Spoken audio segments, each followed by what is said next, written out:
안녕하세요. 마이웨이입니다.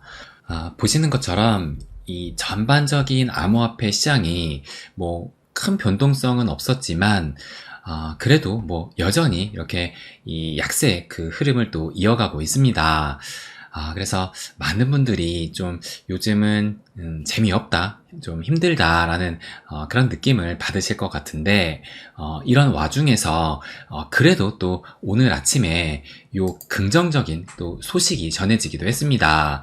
그래서 이미 그 소식을 들으신 분들은 들으셨겠지만, 보시는 것처럼 기재부에서 암호화폐 과세 유예를 검토하기 시작했다라는 이런 소식이 또 들리기도 했는데, 그러면서 이제 큰 틀 못 잡고 우왕좌왕 시장에 잘못된 메시지만 던지고 있다라는 이런 기사가 또 나오기도 했습니다.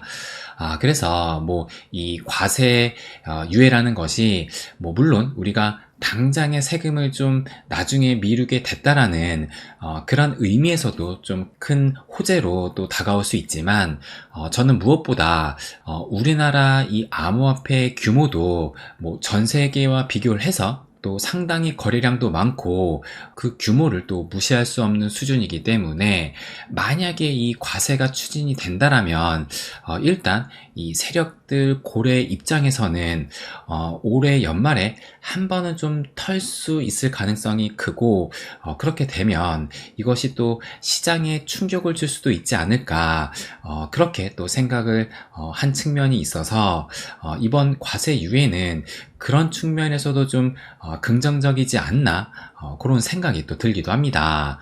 그러니까 지금 고래라든지 세력 입장에서는 아무래도 또 많은 그 물량을 들고 있기 때문에 이 세금을 낸다라는 것은 또 자신의 그 사이즈가 노출이 된다라는 거예요. 그러면서 또 세금을 납부하는 또 실질적인 또 비용이 발생하는 측면이 있어서 세력들은 아무래도 이 비과세인 올해까지 뭔가 좀 정리를 하는 그런 흐름이 나올 수 있다라는 겁니다.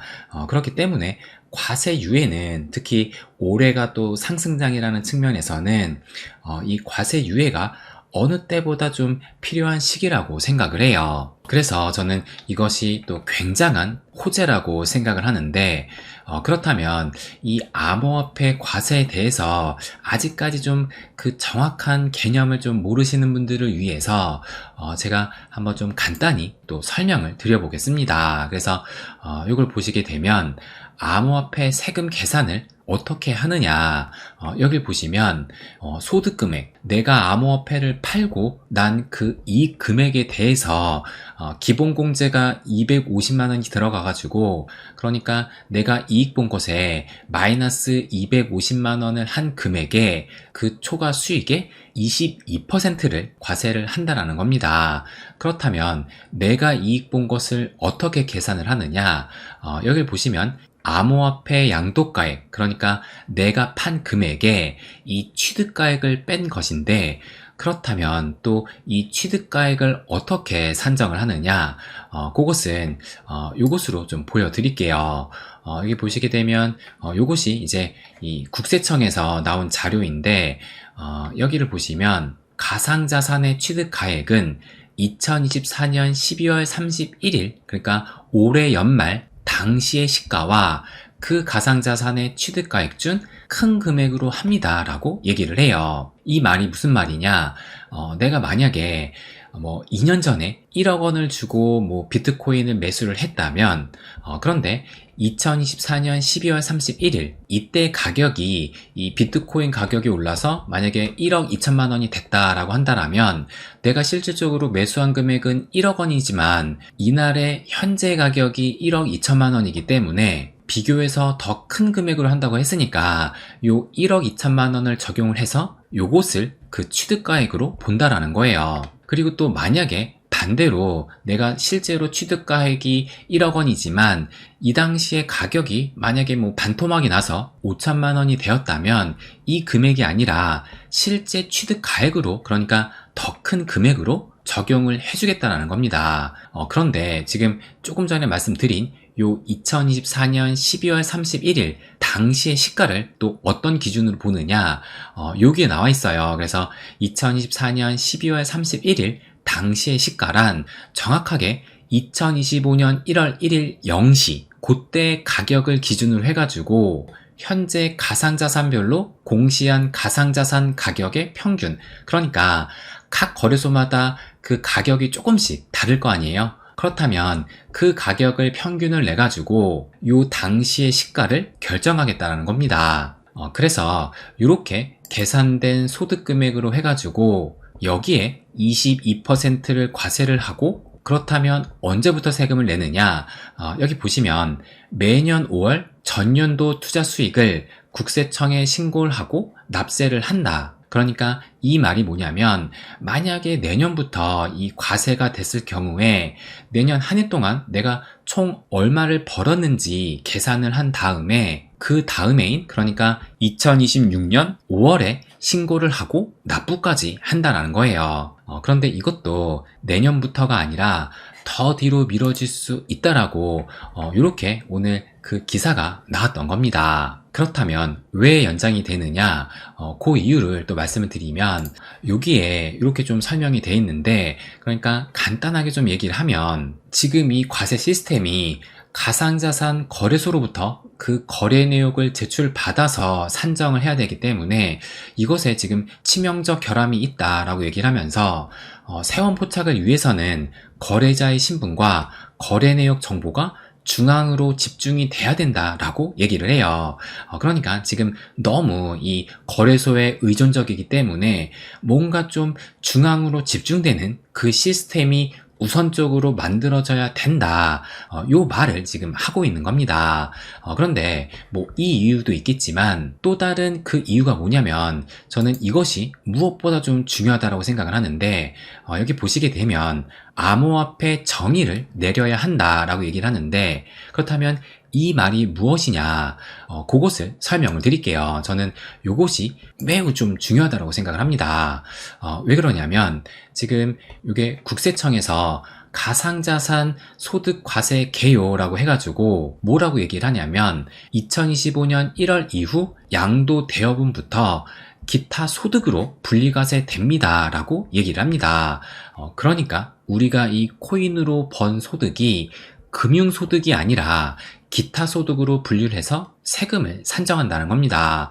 그렇다면 기타 소득으로 분류가 되면 무엇이 차이가 나느냐, 그것을 또 말씀을 드리면 이것을 좀 보여드릴게요.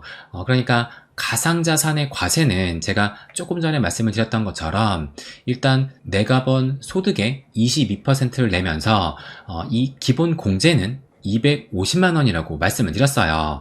그런데 금융소득으로 분류가 되면 여기 보시는 것처럼 3억 미만은 20%, 3억 초과는 25%로 세율이 적용이 되면서 이 기본 공제는 무려 5천만 원이나 된다는 것을 알 수가 있고, 그리고 무엇보다 중요한 것이 요거거든요. 5년 동안 결손금을 2월 공제 해주겠다라는 것이 여기엔 포함이 되어 있습니다. 그런데 가상자산에는 여기 보시는 것처럼 결손금 2월 공제가 적용이 안 된다라는 거예요.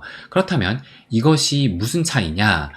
또 이것을 보여드리면, 예를 들어서 내가 2020년에 A 채권을 통해서 1,700만 원의 이익을 받고 B 펀드를 통해서 3천만 원의 손실이 봤다라면 결과적으로는 지금 3천만 원 손실에 1,700만 원 이익이니까 내가 손해본 금액이 1,300만 원이라는 것인데, 그런데 그 다음에 이 C 주식으로 500만 원의 이익이 났다라면 일단 그 전에 손실난 금액이 1,300만 원이니까 이 500만 원에 대해서 세금을 내는 것이 아니라 이 소득에 대한 세금을 면제를 해주고, 그리고 손실난 금액 1,300만 원에서 여기서 500만 원을 공제를 해줬으니까 남은 결손금은 이제 800만 원이 되는 것이고, 그러다가 또 2022년 그 다음에 뭐 수익 본 것도 없고 손실 본 것이 없다라면 그 전에 있었던 결손금 잔액 800만 원을 그대로 갖고 오면서, 그리고 그 다음 2023년에 이번에는 또 200만 원의 수익이 났다라면 여기에서도 세금을 물리는 것이 아니라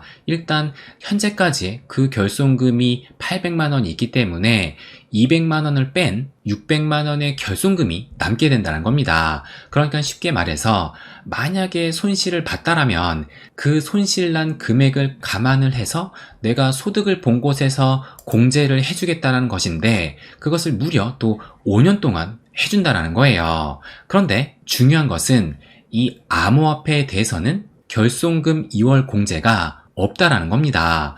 그러니까 만약에 내가 한 해 동안 5천만 원의 손실을 보고 그 다음에 2천만 원의 수익을 봤다라면 결과적으로 합치게 되면 내가 여전히 마이너스 3천만 원의 손실 중이라는 것인데 그런데 2월 공제가 안 되기 때문에 내가 수익을 본 2천만 원에 대해서 이 22%의 세금을 내야 된다는 거예요. 그러니까 현재의 이 암호화폐 과세 체제는 상당히 불리하다는 겁니다. 그렇기 때문에 이 기사를 보시는 것처럼 현재의 가상자산 과세는 금투세와 비교를 해서 형평성이 어긋난다라는 이런 말들이 나오고 있다는 거예요. 그렇다면 왜 이렇게 됐느냐? 요걸 또 보시게 되면 이게 2021년 5월 11일에 나왔던 기사인데 그러니까 요때가 이제 법이 막 만들어졌을 때 그때의 분위기가 어떠했냐면 여기 보시는 것처럼 가상화폐 법제 컨트롤 타워가 조속히 구축이 돼야 된다라고 하면서 여기 보시면 현재 우리나라의 경우 주무부처가 지정되지 않은 채 부처 간 떠넘기기 행태가 반복되는 양상이다. 그러면서 기획재정부 장관은 암호화폐 문제를 다룰 주무부처 역할을 금융위가 맡아야 한다고 견해를 밝혔으나 이 금융위 측이 난색을 보이면서 부처 간 떠넘기기 모양새가 나오고 있다는 겁니다. 그러니까 이 금융위 입장은 가상자산을 인정하기 어렵다라고 하면서 이 가상자산이 뭐 화폐, 통화나 금융상품도 아니기 때문에 우리가 떠맡을 이유가 없다라고 주장을 한 거예요. 그래서 이 당시에 결국에는 어떻게 결론이 났느냐? 여기 보시는 것처럼 2021년 5월 29일 그러니까 얼마 뒤에 가상자산 금융위 담당이라지만 관련 부처가 9개 그러면서 시어머니가 9명이 생겼다. 이 말이 무슨 뜻이냐? 여기 보시게 되면 정부가 가상자산 이 TF를 만들었는데 그런데 이 관련 부처가 금융위원회, 과학기술정보통신부, 기획재정부, 공정거래위원회, 개인정보위원회, 국세청, 관세청, 검찰, 경찰 해가지고 총 9개의 부처가 각각 역할을 나눠 맡았다. 이런 총극이 벌어졌다는 겁니다. 그러니까 이런 상황에서 당연히 이 암호화폐가 금융상품으로 인정을 받을 수도 없었고 그렇기 때문에 이 금융소득세 적용이 안 됐던 겁니다. 그래서 현재는 지금 요 기타 소득으로 분류가 되고 있는 것인데 그렇다면 이 기타 소득으로 분류가 되면 무엇이 문제가 되느냐? 여기에도 문제가 있어요.